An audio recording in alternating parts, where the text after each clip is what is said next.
I'd like to talk about my thoughts so far on the Tower of Adversity in Sword of Convallaria. And while I do that, feel free to watch me fight this miserable plant stage. I swear it has no right to be this hard. I know I'm not overpowered by any means. 10k damage is really good for me. But I'm not a pathetic weakling either. Shouldn't be this hard. But anyway, I'm Shrike, subscribe for more gacha content. So the first couple stages, or pairs of stages, were fine. I noticed there were a bit like the weapon trials. You're not going to get through them quickly, and you need to avoid some telegraphed attacks from the enemies. Except this is like the next step up. They take twice as long as those, and the telegraphed attacks usually just instantly kill anyone it hits. Or instantly wipes the whole team if you don't do X, Y, Z in that order by a certain point. That part I didn't mind too much. Gives us something to do rather than just wailing away at the enemy. My first critique is going to be the trial characters they give you to use in some stages. Kia comes to mind.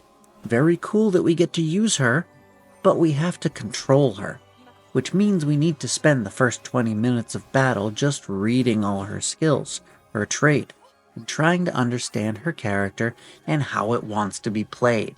So it's like, yay, new battle! Time to read. I would have preferred, if you're going to force me to use a specific character, that they at least be simple. Give us the Pepal pikemen or something. But like I've said before, I really don't like being forced to use a specific character anyway. When the game says, here, have this character, and then gives us the condition that if the character they forced on you dies, you lose. Not only is it infuriating, like, if you didn't want them to die, why did you give them to me? But also, it just makes me want to put them in a corner and keep them out of danger, skipping all their turns. It doesn't make me want to use them, to explore their kit, try new things. They immediately become a liability, and I'm not sure that was the intention. So that could have been handled better, for sure. Another critique I have is that the difficulty for the Tower of Adversity seems to come down to three things. Wide team requirements, which is fine, forces you to build 2 full teams, an enormous health pool on every single character, and forcing you to slog through that enormous health pool in order to kill them. Those last two are what I have a problem with. And I've said this before, I don't care if you want to give your bosses 20 trillion health, but if you do, you need to allow other ways for them to be killed. As it stands, dots are completely useless, and practically every enemy, even non-bosses, have push and pull immunity. This just makes them HP sponges. Allowing dots or pushing is not cheesing the level, it's tactics. That's the whole point of a tactical game. But I have been enjoying the Tower of Adversity though. Besides the aforementioned restrictions, there seems to be more of a focus on learning the enemy's moves and making the necessary adjustments. As long as those adjustments don't require I use a specific character, I'm good. I've seen how to beat this particular stage using Recruited Assassin and his dodge ability, but I absolutely hate that character and refuse to use him.